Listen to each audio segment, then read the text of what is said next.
గణేశాయ నమః, గాయత్రీదేవి నమః, మహాసరస్వతి నమః, మాతాపితృభ్యో నమః. ముందుగా ప్రేక్షక వీక్షణ మహాశయులందరికీ కూడా నమస్కారం. అయితే 3వ తారీఖు మే 2026 ఆదివారం నుండి 9వ తారీఖు మే 2026 శనివారం వరకు కూడా ఈ వారం ద్వాదశ రాశుల వారికి కూడా ఎలా ఉండబోతుందో చూద్దాం. ఇక ధనుస్సు రాశి వారి యొక్క ఫలితాలు. అయితే ఈ వారం మీ గోచార గ్రహగతులు కనుక చూసుకున్నట్లయితే కొంతమంది మిత్రులు కూడా శత్రువులా తయారవడము, నమ్మక ద్రోహాలు కనపడుతున్నాయి కాబట్టి జాగ్రత్త. ఆర్థిక పరిస్థితి అసంతృప్తికరంగా ఉంటుంది. రావాల్సిన డబ్బులు రాక విపరీతంగా ఖర్చులు పెరగడం మిమ్మల్ని మానసిక అశాంతికి కలగజేస్తాయని చెప్పొచ్చు. మిత్రులతో వివాదాలు, మాట పట్టింపులు ఉన్నాయి జాగ్రత్త. ప్రయాణాలలో తొందరపాటు ప్రయాణాల వల్ల ప్రమాదాలు ఉన్నాయి జాగ్రత్త.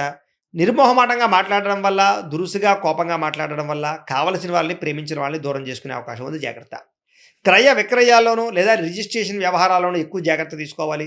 లిటిగేషన్ ఉన్న భూములు కొనడం కానీ, రాత కోతల్లో ఇబ్బందులు కానీ కనపడుతూ ఉన్నాయి. కొంతమంది తీయని మాటలతో మిమ్మల్ని మోసం చేసే వ్యక్తులు ఉంటూ ఉంటారు, జాగ్రత్తగా ఉండాలి. బ్లాక్ మెయిల్స్ గురే అవకాశాలు ఉన్నాయి, జాగ్రత్తగా ఉండాలి. అలాగే శత్రువులు పెరిగే అవకాశం కనపడుతుంది కాబట్టి ఎవరిని నమ్మడానికి మంచిది కాదు. వచ్చినటువంటి ఆదాయం విపరీతంగా ఖర్చు అయ్యే అవకాశం కనపడుతుంది. అనారోగ్య సమస్యల వల్ల, కుటుంబ ఖర్చుల వల్ల, ఇంటి వెచ్చాల వల్ల, అనేక కారణాల చేత పిల్లల యొక్క చదువుల కోసం అవ్వచ్చు, లేదా అనేక కారణాల చేత విపరీతమైన ఖర్చులు కనపడుతున్నాయి. పెట్టుబడులు పెట్టేటప్పుడు, లావాదేవీలు జరిపేటప్పుడు ఈ వారం చాలా జాగ్రత్త తీసుకోవాలి. కుటుంబంలో ఖర్చులు కానీ, రుణ బాధల వల్ల కానీ మనశ్శాంతి లేకపోవడము, కొత్త అప్పులు చేయవలసి రావడము, పాత అప్పులు తీర్చలేకపోవడము ఇబ్బంది పెడుతున్నాయి. నిరుద్యోగులకి అతి కష్టం మీద ఉద్యోగ అవకాశాలు ఉన్నాయి.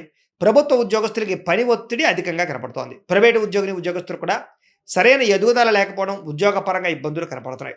శారీరక వ్యామోహాలు, కోరికలు పెరిగిపోయే అవకాశాలు, తప్పుడు పనులు చేసే అవకాశాలు ఉన్నాయి, జాగ్రత్తగా ఉండాలి. చిన్న చిన్న అనారోగ్య సమస్యల వల్ల హాస్పిటల్ పాలవడం కానీ, తీవ్ర ఇబ్బందులు తలెత్తడం కానీ జరిగే అవకాశం ఉంది, జాగ్రత్త. ఇతర దేశాల్లో ఉండే భారతీయులందరికీ ఉద్యోగపరంగా సమస్యలు, ఆర్థిక ఇబ్బందులు కనపడుతున్నాయి. ముఖ్యంగా ఈ వారం నరఘోష అధికంగా ఉంటుంది, జాగ్రత్త. ప్రయాణాలలో ప్రమాదాలు ఉన్నాయి, జాగ్రత్త. అలాగే వివాహ సంబంధాలు కూడా కుదిరి వెనక్కి వెళ్ళిపోతున్నాయి.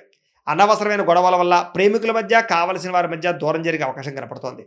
భార్యాభర్తల మధ్య కూడా అనుమానపు ఆలోచన పెరగడం, గృహ నిర్మాణ పనులు ఆలస్యంగా జరగడం, ఖర్చులు పెరగడంతో పాటుగా బ్యాంకు లావాదేవీలన్నీ కూడా చికాకు కలిగిస్తున్నాయి. వారం ప్రయాణాల్లో తొందరపాటు ప్రయాణాల వల్ల నష్టం, వాహన ప్రమాదాలు ఉన్నాయి, జాగ్రత్తగా ఉండాలి.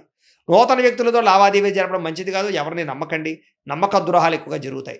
ప్రేమ వ్యవహారాలు కానీ లేదా ప్రేమ కలాపాలు కానీ పెద్దగా అనుకూలించడం లేదు. ప్రేమించిన వ్యక్తుల మధ్య అనుకోని వివాదాలు కనపడుతున్నాయి. విద్యార్థులు కూడా మీలో చక్కని టాలెంట్, ప్రతిభా, స్కిల్స్ ఉన్నా కూడా సరైన గ్రోత్ కనపడటం లేదు, లేదా అనుకునే మార్కులు, ర్యాంకులు కనపడటం లేదు. ఉద్యోగస్తులకి అతి కష్టం మీద ఉద్యోగాల్లో ప్రమోషన్లు కనపడుతున్నాయి. ఉద్యోగం అంతా కూడా కత్తి మీద సాములాగా ఇబ్బందులు కనపడుతున్నాయి. స్త్రీలకి తరచూ అసహనానికి లోనవడం, విరక్తి ఆలోచన, నీరసము, నిస్సత్తుతో పాటుగా భర్తతో విభేదాలు, కుటుంబంలో కలహాలు కనపడుతున్నాయి. వ్యాపారస్తులకి పెట్టుబడుల దగ్గర లాభాలు అయితే కనపడటం లేదు, అంతంత మాత్రమే లాభాలే కనపడుతున్నాయి. కాబట్టి ఈ వారం అంతా కూడా తొత్తు జాగ్రత్తలు తీసుకోవాల్సిందిగా ఈ రాశి వారికి తెలియజేస్తూ, అయితే ప్రేక్షకులకి ముఖ్యంగా మనకి ఏమిటయ్యా అన్నట్లయితే కనుక ఇప్పటిదాకా మేము చెప్పినటువంటి ఈ ఫలితాలన్నీ కూడా గోచార ఫలితాలు, అంటే ఈ రాశిలో ఉండేటటువంటి కోటాను కోట్ల మంది అందరికీ వర్తిస్తాయి. కాబట్టి ఆ రకంగా వినే ప్రయత్నాన్ని చేయండి. ఒకవేళ మీ పర్సనల్ జాతకం, అంటే మీకు ఒక్కరికి ఎలా ఉందో తెలుసుకోవాలి అన్నా, లేదా ఏదైనా సమస్యలతో ఇబ్బంది పడుతూ ఉన్నా, దానికి మీ date of birth, time, place of birth, మీ పేరు మా వాట్సాప్ నెంబర్కి మెసేజ్ పెట్టినా, లేదా మాకు ఫోన్ చేసినా కూడా మీ జాతకం ఎలా ఉందో చూసి చెప్పే ప్రయత్నాన్ని చేస్తాము. లేదా ఏదైనా సమస్యలతో ఇబ్బంది పడుతూ ఉంటే కనుక వాటికి పరిహారాలు చెప్పడం కానీ, లేదా పరిహారాలని మా పీఠంలో ఉండే బ్రాహ్మణుల ద్వారా ఈ రకంగా జపాలు అని, ఈ రకంగా మండప ఆరాధనలు, ఈ రకంగా అభిషేకాలు, ఈ రకంగా హోమాలు నిర్వర్తింపజేసి వీటికి సంబంధించినటువంటి ప్రసాదాన్ని మీకు కొరియర్ ద్వారా పంపించే ప్రయత్నం చేస్తాం. లేదా మీరు స్వయంగా వచ్చి పాల్గొన్నా కూడా మీ చేతి కార్యక్రమాలు కూడా మా పీఠంలో ఉండే బ్రాహ్మణుల ద్వారా నిర్వర్తింపజేసే ప్రయత్నం చేస్తాము అని తెలియజేస్తూ, అలాగే మీలో ఎవరికైనా సరే పూర్తి జాతకం ఈ రకంగా పుస్తకం రూపంలో కావాలన్నట్లయితే కనుక దానికి కూడా మీ date of birth, time, place of birth, మీ పేరు మా వాట్సాప్ నెంబర్కి మెసేజ్ పెట్టినా, లేదా మాకు ఫోన్ చేసినా కూడా మీ జాతకాన్ని మీ ఈ రకంగా రాసి, ఇలా కంప్యూటర్లో ఈ రకంగా డీటీపీ చేయించి, ఈ రకంగా పుస్తకం రూపంలో బైండింగ్ చేయించి ఈ పుస్తకాన్ని మీకు కొరియర్ ద్వారా పంపించే ప్రయత్నం చేస్తాం.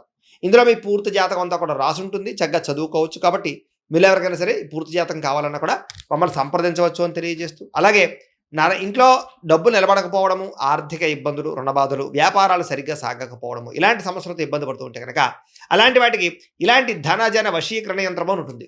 లేదా నరదిష్టి వల్ల కానీ, నరఘోష వల్ల కానీ, ఇంట్లో కానీ, వ్యాపార సంస్థల్లో కానీ ఇబ్బందులు పడుతూ ఉంటే కనుక అలాంటి వాటికి ఇలాంటి నరఘోష యంత్రము అని ఉంటుంది. లేదా ఇంట్లో మనశ్శాంతి లేకపోవడము, నిద్ర పట్టకపోవడము, పీడకలలు రావడము, కుటుంబ కలహాలు, ఆస్తి వివాదాలు, కోర్టు వివాదాలు, పోలీస్ కేసులు లేదా శత్రువులు బాగా ఇబ్బంది పెట్టడము, ఎవరన్నా ప్రయోగం చేసేసారని అనుమానాలు రావడము, ఇలాంటి సమస్యలతో ఇబ్బంది పడుతూ ఉంటే కనుక అలాంటి వాటికి ఇలాంటి శూలుని దుర్గా యంత్రం అని ఉంటుంది. కాబట్టి ఈ యంత్రాల్లో ఏ యంత్రం కావాల్సినా సరే మీరు మాకు గోత్రాలు పేర్లు తెలియజేసినట్లయితే మీ గోత్రనామాలతోటి యంత్రాలకి పూజలు, జపాలు, హోమాలు నిర్వర్తింపజేసి మీకు కావలసినటువంటి యంత్రాన్ని మీకు కొరియర్ ద్వారా పంపించే ప్రయత్నం చేస్తాం. కాబట్టి యంత్రంలో ఏ యంత్రం కావాలన్నా కూడా మమ్మల్ని సంప్రదించవచ్చు అని తెలియజేస్తూ, అలాగే ఇప్పటిదాకా మేము చెప్పినటువంటి ఈ ఫలితాలన్నీ కూడా మీకు దగ్గరగా వచ్చేలేదా అనే విషయాన్ని కామెంట్ రూపంలో పెట్టండి, మీకు రిప్లై ఇస్తాం. లేదా ఏదైనా సందేహాలు ఉన్నా కూడా కామెంట్ రూపంలో పెట్టండి, మీకు రిప్లై ఇచ్చే ప్రయత్నం చేస్తామని తెలియజేస్తూ, అలాగే ఈ వీడియో కనుక మీకు నచ్చినట్లయితే కాస్త లైక్ చేయండి, అందరికీ షేర్ చేయండి.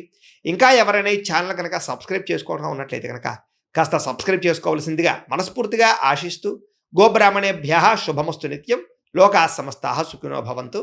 స్వస్తి.